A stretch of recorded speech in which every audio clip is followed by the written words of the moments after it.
The pandemic has opened nurses' eyes to seek out new careers in nursing. We always get more questions about what other opportunities there are in nursing other than working at the bedside.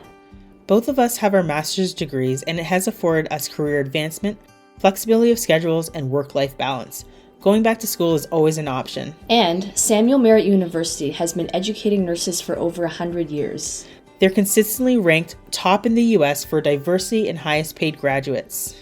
In order to help nurses advance their education during these crazy times, they are offering over a dozen different types of easily obtainable scholarships, starting at $10,000 for any nurse who enrolls in the spring 2022 semester in either their online MSN FNP or DNP FNP programs.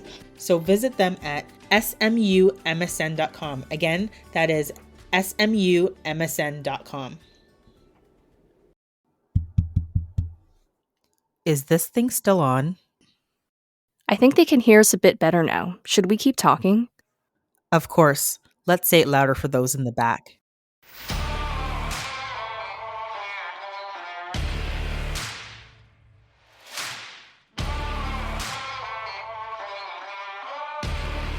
Hi, and welcome to the Gritty Nurse Podcast, an unfiltered discussion related to health and healthcare. My name is Amie. And my name is Sara. And we are your podcast hosts.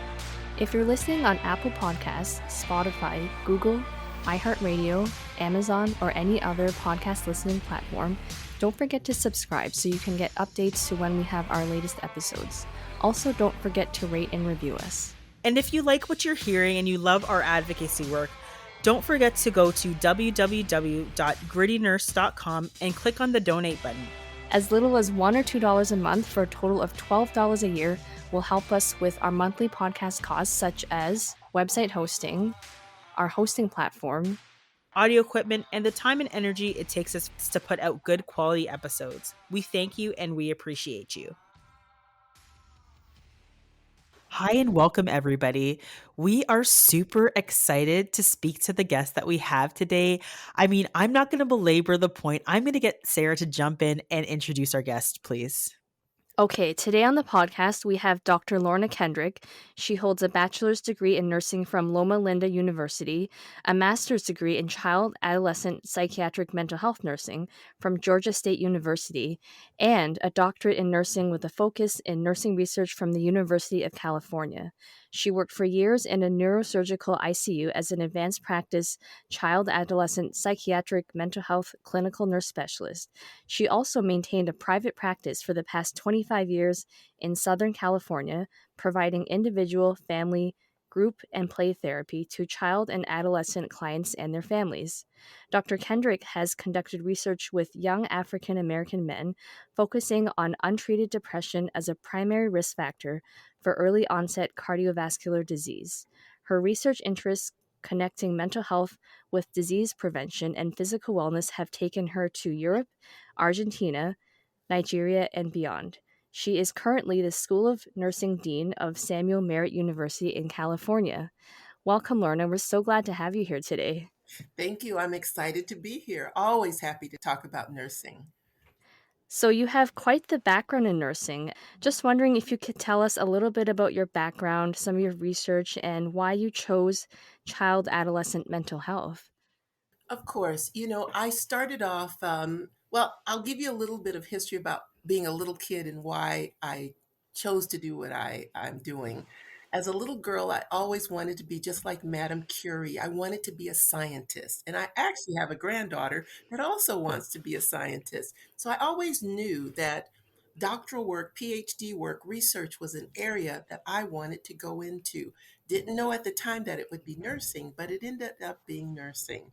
And so I decided as an undergraduate nursing student and graduating, I went into neurointensive care and I worked a lot of critical care, neurointensive care. That was my area of focus for a long time. And I was chosen to become a faculty and do clinical teaching only for nursing students. And my school at Loma Linda knew that I wanted to go into education and nursing, higher education and nursing. And so they knew that by bringing me on as a clinical instructor, it would force my hand and keep me in school. And it did. And so when I decided I wanted to do mental health, It's an ironic story. I said I want to do, I love the emotional and the and some of, some of the challenges that our patients go through with some of their, just their mental wellness. And when we're at the bedside, we see those things. And I felt like I needed more information to be able to be a great nurse at the bedside, working not only with the physical health, but the mental well-being. And so I decided to apply. And at the time I applied to Georgia State, it was Georgia State or Vanderbilt, both had the programs. Georgia State had an accelerated program, summer to summer, and so that's why I chose that route. And I went to one of my faculty and I said, I don't know which one to choose. I'm not a mental health professional. Should I do adult or should I do child adolescent? And she counseled me so well and said, there are so many people focused on adults. You might be better off focusing on children and adolescents. So that's Mhm. how that decision happened. And that's probably one of the best decisions I ever made, because the one thing that I love about working with children and adolescents, they say when you work with them, wow, I can be better. What do I need to do? And oftentimes adults will say, well, I've been this way my whole life. Why are you trying to change me? Right, right, right. Well, there was more hope with children and adolescents. And I know that if you catch a child early, you can change the trajectory of their life. And so when we think about social determinants of health, starting with children, we can really impact the way we treat our clients. And so that's how I got into that area.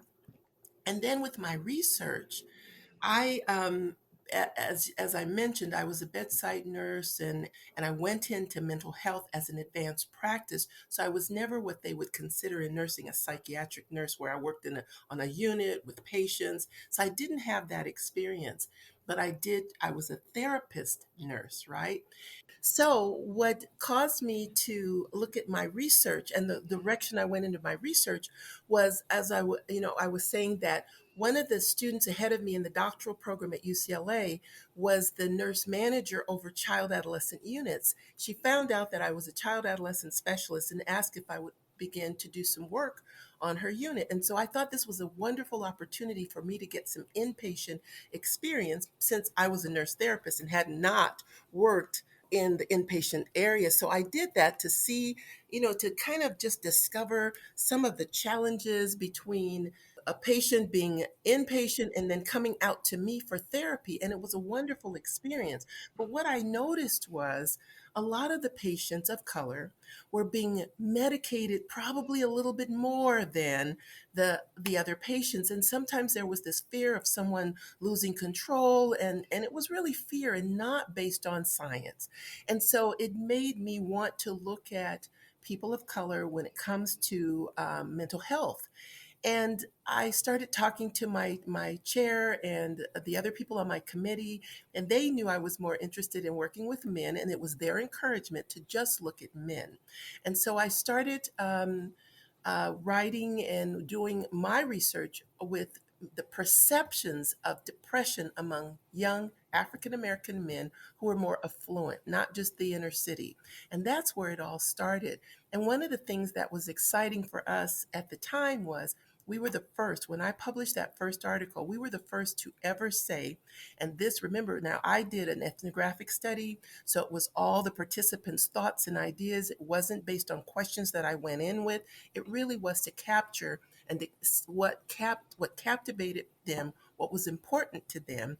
And so we were the first to ever publish that for those young men, they felt that depression was a fact of life if you grew up in America and you were someone of color, because you had to fight against so many social challenges. And so that was interesting. But then the other thing that came out, and we're still struggling with it today. Now, mind you, I started my doctoral program in 1995.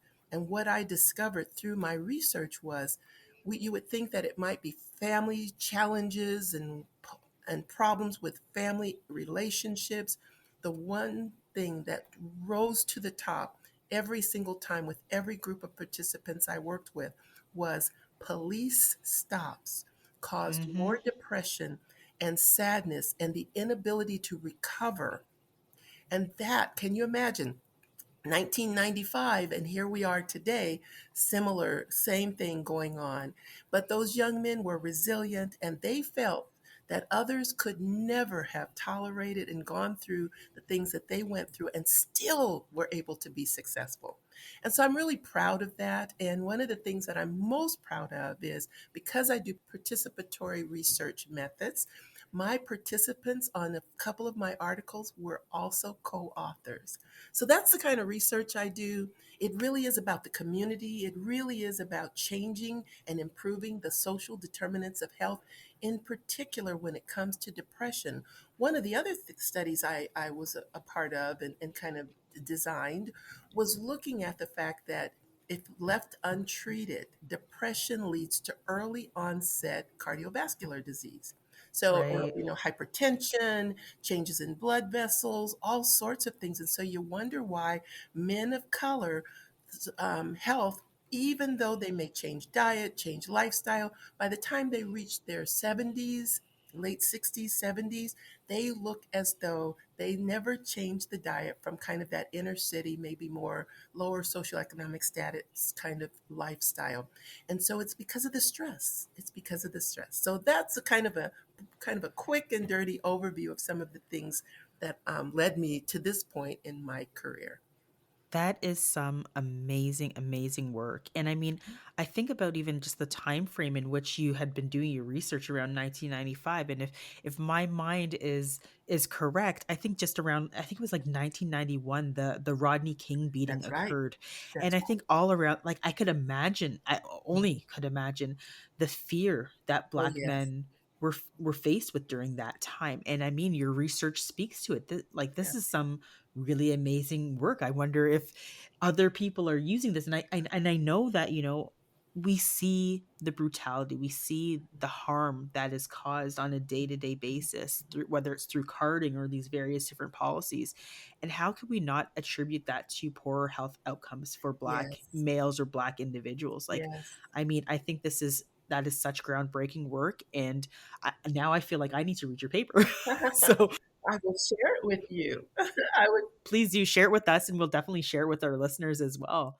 And just something to add, a few years back, quite a few years back now, I was invited to a research symposium at one of the other universities. And I was shocked to find out that several of their doctoral students were replicating my study. So I think that it's out there. And when I look at how many times others have quoted or referred to the article, I think it's like maybe 80 times now. So I think it's getting out there. And one of the things that I think is pretty unique, because I did ethnography, when I first started trying to recruit, I'd ask men if they wanted to talk to me. And they said, if you want to talk about prostate cancer, we'll talk to you. But we don't want to talk about depression, right? Yeah, I said, right, I'm right, most right. interested in prostate cancer. But the exciting thing was my younger son at the time was in, I think, freshman year of college or maybe last year of high school. And he said, you need someone that looks like them to talk to them about joining your study. You should let me do it. I said, I have to go back to the IRB and make sure that we can do that. I don't want to do Right, anything right. that'll get us Ethics. in trouble. And the IRB approved it. And he really helped. When he was in college, he really helped to recruit. We did a kind of a snowball method, and one guy would tell another guy, and he helped to recruit a lot of the first few participants, and then they helped recruit others. And so he really gave voice to it as well. And another ironic feature, I have three children, two sons and a daughter, but my older son, African American young man, but he's a police officer, law enforcement, Hmm. right? Wow. And he does it because he wants to make a difference and change the dynamics and change the culture. So the Right. research has helped in many ways. And a friend and colleagues that I know, a couple of pastors, have used this study and the article to generate conversations among some of their members. So it's out there, and I was thinking, I wish we could republish it again in light of what's happened most recently. Yeah, well, I mean, it's always good to hear that knowledge to translation, because we always Yes, say that it takes like 13 years for you do the hard research, and then they yes, only start implementing the practices like 13 years later. right. And you know what? I think for you, that's definitely a win that they're using that research and they're saying, how can we make a difference? And That's right. yeah, I mean, I how could we not think that racism can cause harm. Like we Right. know this, That's and I'm glad that we have even just preliminary, just starting, right. Yeah. that people are starting to take this work and this research seriously. So again, thank you even for that, and we'll definitely share that Of with our course. listeners. Thank you as Um, well. so I'm going to just jump into another topic that I saw here. I noticed that you also maintained a private practice for Mhm. the past 25 years. Mhm. Is there anything that you don't do? Could you tell us a little bit about your private practice? Well, since I've been dean, I have not been able to see patients. I just don't have the time. But I'd imagine, right? but because I was teaching, and you think about nursing education, when you're in nursing education, you really need to stay current. And so that was my way of staying current. It also allowed me to work with those graduate students who might have been in a psych NP program to give them some opportunities to have patients that they could work with. My private practice, for a number of years, was just referrals, right? I had pastors, I had friends, I had students, I had people who were always referring people in the community to see me because they thought that they needed a therapist that understood but also looked like them, could understand the cultural nuances, was kind of innovative in some of the interventions that we would try. And so that really allowed me, I mean, word of mouth was enough. I mean, I sometimes I've had to turn people down and say, I just don't have time to do it. But I did it. And more recently, probably since I've been in leadership, a lot of what I've done has been pro bono just because I know the need is there. And sometimes if someone has to pay, it's a big deterrent from them going into therapy. And so to Right. me, Right, yeah. I have a job that pays me well. So if I can do some work to support someone that might not otherwise see a therapist, then I would do that. So that's what I've done to maintain my own currency as well as make a difference in the community. One of the things that I'm really proud of when it comes to that is sometimes as a faculty, I would have students come to me because they were struggling with something. And I'll never forget when one of our Latinx students came to me and he said, Dr. Kendrick, I read your article and it really resonates with my experience and my friends' experiences. And we started doing a group together in the evening to help support those students. And so the private practice has been just kind of part of the framework of what I do as a clinician and as an academic.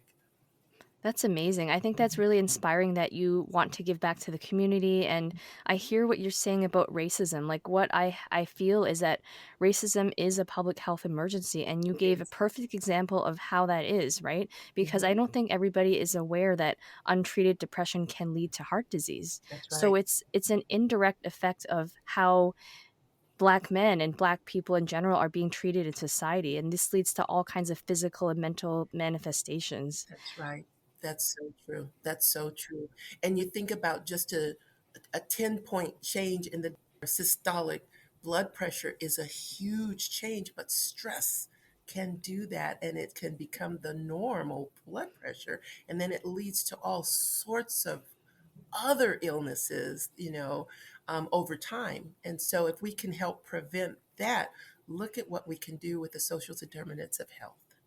Yeah, I mean, it's a whole aspect of health equity, right? And in Exactly. terms of looking at who's disproportionately affected by these different things, Yeah, and using that research evidence, and saying, hey, how could we do things differently for this ethnic group, or how can right. we improve their healthcare outcomes? And I mean, I really hope, because we do have a lot of students that listen, this is how you translate knowledge into That's right. practice. You take the information and you say, this is what we found. Mhm. This is how we move health equity one patient at a time. I'm super stoked to read your Yes. information. Now I would love to add this piece because you're Mhm. right. You talked about how long it can take to get that data out to the public. And I think when you do participatory action research and you're in the community, you owe that community the a report, right? And so that gets it Yes. out to the community sooner than waiting for an article to be published, right? So that's what I think was the difference for us. The community was so much a part of the planning, the decisions, the recruitment and just all of that. So they knew what was going on. So when I reported out, they started to spread the word. And so that to Yeah. me, that's why I love participatory action research, because it really gets to the heart. It gets to the people that need to know about it sooner than waiting for publications and Oh my gosh. other Hmm. ways that we typically disseminate information. So we're gonna switch gears a little bit, but I think it's actually all still really related when we think about some of the work that you've been doing, and that you've been kind of studying and following children in terms of their mental health. Mhm. The pandemic, Yes, you probably yes. know where I'm going, Mhm, has been really difficult and has been really difficult on children. mhm. And I guess the simplified question is, are kids going to be okay? Are kids okay currently? And is there something that we can do as nurse clinicians, as nurse scientists, as nurses working on the front lines? Like, what can we do? What should we do? Is this a problem? Working with children, I would say this, and with anyone, I think, but in particular with children, when we're honest with them and we don't put fear in them, but we explain things in an objective way, the children are more resilient than anyone can imagine. They have that little bit of resilience that just gets them over so many things. They can get past things that adults struggle with, right? And so when we're honest, when we're objective, when we give them an answer, they do better. What I've discovered in my research, and not just my research, but in practice, is when a parent hides something from a child, those are the children that suffer. Those are the children Right. that make up the stories, that fill in the gaps of the knowledge that they weren't given. And then Hmm. Hmm. it's Hmm. worse. The fear just grows and grows until it becomes a monster for them, right? And then they Yeah. end up seeing me. But when parents say, I can give you an example. I have four granddaughters, and one in Hmm. particular, the one who wants to be like grandma and wants to be a scientist, she said, kids can get their shots now. I'm the first in line for my COVID shot. I want mine, right? Because she knows. She's always using her hand sanitizer because she knows. But think about children who may not have that information. They kind of overhear the news that their parents are listening to and they fill in those gaps, but they don't have the knowledge to fill in the gap correctly. So the gap Right. is Right. filled with misinformation. Hmm. Mm. Misinformation. And that's where they struggle over time. So that's what I tell all parents. Let them know what's going on. Let them know that this is what we're going to do to protect them and keep them safe. But yes, this is what's happening. So these are the things you have to also do to help me keep you safe. Those kinds of conversations go a long way. And now I can even say, when I think about my role as a dean and the students that we have, there were so many unknowns. But what we said to students, we would say, we don't know right now, but at this point, this is the best way we can keep you safe. These are the things that are happening right now, and this is what we will do as a College of Nursing to make sure that you are safe. If we're sending you to clinical, this is what we're doing. If we're sending you out in the community, this is what we're going to do. This is what I need you to do. And that kind of information, I think, really made a difference for our students, even. Yeah, I totally appreciate how neuroplastic the child's brain can be. I That's I right. remember thinking that there's no way kids are going to wear masks all day for school. No way. And now my kids won't even go out without putting a mask on. It's like their I security know. blanket. I also agree with the honesty. I think that's the best policy. Even Yes. talking about difficult things like death. I think it's best to be honest and give them the correct Yes. information. And I think just in terms of the pandemic, we've heard from a lot of our listeners they are struggling with nursing school and the whole virtual Yeah. aspect of it. Just wondered if you could touch a bit on that and what your plans are for the year moving ahead. You know what I think. When a couple of our faculty use the term secret sauce, and I'm stealing it from them because I love it. But I think I think the secret sauce at Samuel Merritt College of Nursing is the fact that our faculty and our college as a whole tends to use the keratos model. So they use a lot of deep breathing and centering moments before classes start. And sometimes you may not be one to want to do all of that, but during COVID, even the naysayers are like, okay, when are we going to do our breathing before we start this meeting? Or Right, when are we right. going to do our breathing and our centering before we move on, right? And I think that little secret sauce has really helped to make a difference. Not to say that our students haven't struggled, but our students, I think, have the resources and the support to be successful in the midst of that. For example, one of the things that I am most proud of about Samuel Merritt is there's this statement that is said, we nothing will prevent our students from not being able to be successful, even if it means we have to find a donor to donate money for a hotel so that they're not driving back and forth for hours because the clinical site is so far away. That's Or amazing. someone who said that, their computer, we're in the Bay Area, and we know that people, it's kind of, windows are broken and you can't leave anything on your seats, and so sometimes we've had to replace laptops, or sometimes pay for daycare for a parent to get to clinical. That is the secret Wow. sauce about Samuel Merritt that makes me love being there. Others try to support, but I see it in everyday actions that occur. And so, yes, our students struggle, but our students know that it's a safe place to say, I'm struggling, because we can offer assistance. Since I've been there, we've actually developed an ethics team where several of us meet, and sometimes we have to meet with students, and where students are getting the word out. They know that we're there to support them. We had a student once that was so worried that they would become homeless in a couple of months because they hadn't been able to pay their rent. And Wow. our VP of Student Affairs was on the call with us and said, "How much do what's your rent? How much are you behind?" And took care of that student. We found work study for that student. I mean, these are the kinds of things that have been going on through COVID that just make me even more proud to be a part of Samuel Merritt. So it's not just initiatives that you hear about, but it's true action that happens every single day that we're there. That Amazing. sounds like a truly amazing school to go to, because I could Yes. tell you, like, I mean, we both had, I'd say, Sarah, that we both had good experiences in our nursing undergraduate, Mhm. but nothing like how you described, like, Yes. nothing Yes. like how, sorry, that acronym that you used, just for our listeners, what was the acronym? The Caritas model. Caritas. Yeah, the Caritas Mhm. model. Yes, and it's about caring. And our RN to BSN program actually has it threaded through everything. But because of the work they're doing, it's been threaded through everything that the college does. So I tell you, most meetings start with deep breathing and centering moments. And you know what? It's paid off during COVID. That I think that would have helped me, I mean, in my nursing years, 'cause I Mhm. remember, like, nursing school is not easy. No.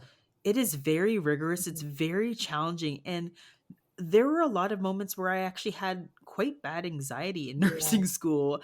And I mean, as nurses going through the pandemic, we've heard lots of stories about their challenges. And I think they can take a page from Samuel Merritt Yes. University. Like, this is some really, edge of like really great stuff. And I mean, Yes. I think to myself that, as a new dean coming in, this is some great work that you're doing. What are some of your goals and aspirations for nursing for 2022? Well, I don't know if you've seen the new Future of Nursing book, 2020 to 2030.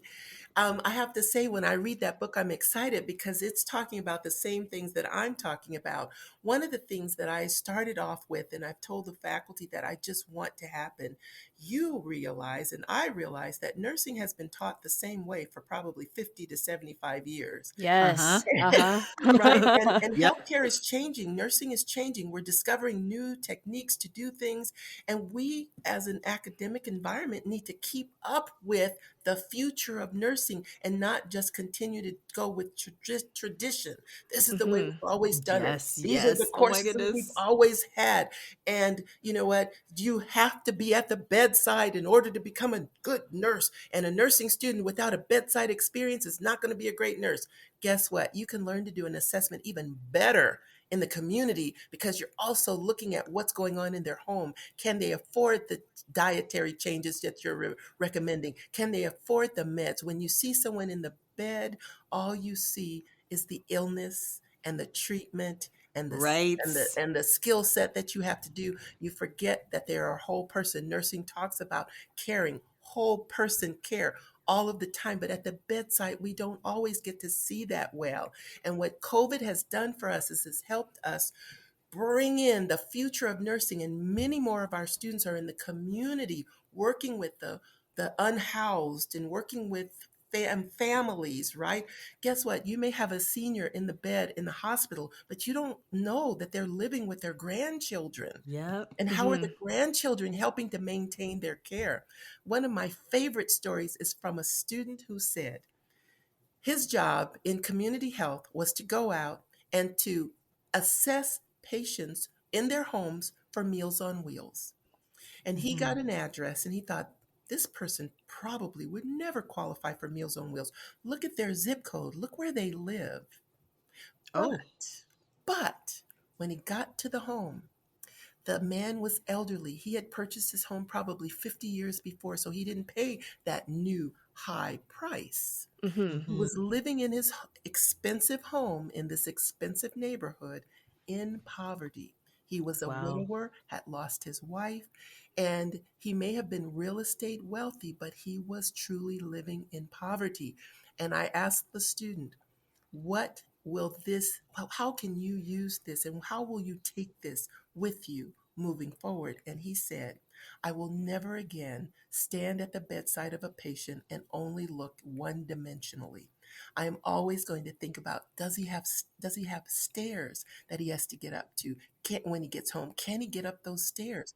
Can he, right, can he afford his meds? He Yes. was thinking one dimensional, and he would never look at a patient in the hospital, in the bed, that way again. He would always think about, where do they live? Can they get upstairs? Can they afford their meds? And it changed. He said it changed his mindset. It changed the way he thought about healthcare. And those are the kinds of stories that I just love, because that's what we want students to learn, not just skills. We want them to have a changed mindset so that caring and support and all of those things we talk about in nursing become a part of them, right? And so those are just some of the examples of things that we're doing, moving our students into the future of nursing. And that's one of the things I was really excited about. And then some of the other things as dean are just about operationalizing things, developing relationships with more and more community partners, bringing them into the meetings that I have about curriculum so that they're a part of the decision making, because they're seeing the trends and the changes. And so I invite them to curriculum meetings. We are partnering with the VA, with Kaiser. We're partnering with so many different community agencies, and we have them at the table. And I think Mhm. historically, not having them at the table has harmed us. And I remember when I first started bringing our community partners to the table when I was dean at another school. And those community partners would say, why are you teaching IVs? Why are you teaching this? We teach that in the new nurse orientation. Why don't you focus on this? And why don't you focus on that?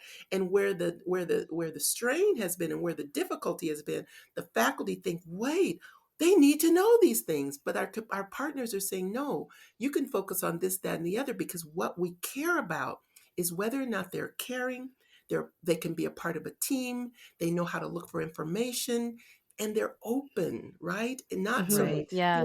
skills. And so that's so all of the things we used to call soft skills are now vital skills, right? And so Ah, I like Absolutely. that. Yeah. yeah, so that's what we're really pushing in the future of nursing. And we're looking at those advanced practice roles and all sorts of things to make sure that we're doing our part to add to a very diverse workforce. And I think diversity is not just always about race and ethnicity, but it's about diversity of thought and being Mhm. willing to be agile. And that's what Mm-hmm. we want our nursing students to be able to do. And those are the ones that get the jobs first.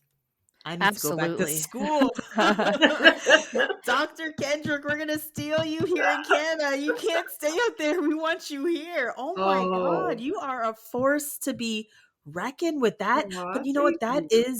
That is the goal. Mhm. That is the vision Yes, of the future of nursing. You have nailed that 110%. yes, And oh my gosh, we need to open the floodgates to SMU to have students going there. You know yes. what, though? I have to tell you, Dr. Kendrick, we spoke to somebody else at a university near us, and she had come from California, and she Ah, spoke very highly of Samuel Merritt, and she Yes, was she yes. did, yes. really impressed with the school, and I've only heard good things. And I know that SMU also has a scholarship program. Tell us about that. So we do. We provide scholarships to our students coming in, and it's one of those things that we make sure that all, you think about diversity and you think about different levels of social economic status, and so we want to make sure that we open our doors to all levels of students and all students, regardless of their ability to pay. We want to be able to add to the workforce from all levels of our society. And so that scholarship really helps a lot of students that otherwise would not choose to come to Samuel Merritt. And so I'm proud that we can, and it goes back to what I said earlier. Samuel Merritt is dedicated to making sure everyone is successful. And so the scholarship is just another part of that, making sure that someone can come in and not worry and not stress about, will I be able to complete my program? How can I pay for this? So we make sure that we have scholarships and all sorts of resources to make sure they're successful. And that goes with that caring and that kindness and, and giving back and recognizing, again, those social determinants of health. And how can we make sure that everyone in our community around us has the same opportunity to attend our school? We have secret sauce, and we want everyone to be able to impart with and get a part of that. Oh my god. Mhm. Amazing. I think that you're so dynamic, and Thank you. it is so much a part of the work that Sarah and I do, talking about the social determinants of health, Yeah. because I think people, like, COVID has really pulled back the veil on the inequities in terms of health that we see. And we know that there's challenges with nurses who, Mhm. they only can see a patient through the technicity Yeah. that we've developed. So yes, Mhm. technology is a good thing, but also it could be a downside if That's we are right. not using the whole Uh-huh. framework of nursing assessments to engage and understand fundamentally what's happening with your Yeah. patient. Yeah. And I think that the work it sounds like SMU is doing is amazing and incredible. Yeah. So really thank you so much for coming on and talking to us. But before we go, is there Mhm. anything else that you'd like to add? I would like to talk about some of the new programs we're planning and thinking about. Absolutely. Yes, as you know, we have a traditional BSN. We have early entry ELMS that is kind of more the graduate. So they come in as a BSN student, but their trajectory is to not stop until they get either the case management degree or the F&P degree. We have accelerated, so ABSN program. And then we have our nurse practitioner program, family nurse practitioner. We have our DNP program. We have a nurse anesthesia program. And of course, we have our case management. But we're looking at nurse educator because we know, just like with any other workforce, we don't have enough nursing faculty. So we may have to, grow our own for a while. And so we're doing that. We're looking at, we're actually very close, probably fall 2022, we'll have our Psych NP program started. And then we're looking at nurse midwifery and adult gero. And I think I've named them all. But That's yeah. amazing. I Mhm. think that's really Yeah. great that you kind of prepare people for the end degree after Yes. the BSCN, because I know a lot of nurses feel very lost after nursing Yes. school. They don't know what else to do, and they end up working for a bit and then going back to school, where it Mhm. seems like you have their path figured out Yes. for them ahead of time. Yes, personally, I believe, the BSN is a wonderful entry level. And the wonderful thing about a BSN degree is you can do anything. I have friends who are nurse attorneys. I mean, you can just go, and nurses, we know, because we think evidence based and solution based, and we're strategists, we make some of the best CEOs of companies. And Mhm. so Yes. and we think that way, we strategize, we think that way. So I start telling students, I recognize students in the undergraduate program, and I said, you have to keep going to school because I need you to come back and be a faculty. Or I've told some students, I said, oh, you know what? You can't stop school because I need you to replace me when I retire as dean. So those kinds of things to motivate them. And sometimes students say, I'm tired, Dr. Kendrick. I don't want to go back to school right away. I said, that's okay. I give you 18 months. And then you start feeling itchy, right? We all do. You get itchy and you're like, okay, I haven't had to do an assignment. I don't know what to do with myself. Might as well go back to school. Right. Oh my Yes. goodness, I love it. I Mhm. love the energy. I think that this is going to be very inspiring to our listeners. I'd like to end on a Um, high note. So with that in mind, I wanted to thank you, Dr. Kendricks, for coming on the Gritty Nurse podcast, talking about Samuel Merritt University and all there is to offer and our conversations around race and inequity. So right. thank you very much, and we appreciate your time. Yeah, and thank you for sponsoring us as well. Yeah, thank you. Happy to do that, and I appreciate this. And anytime you want me to come back, or if you want some information and you need some, some guidance, feel free to email me, and I will send you my article. But thank you for Please do. allowing me to come on your wonderful platform and share some of the exciting things we're doing at SMU. Thank you so much. All right.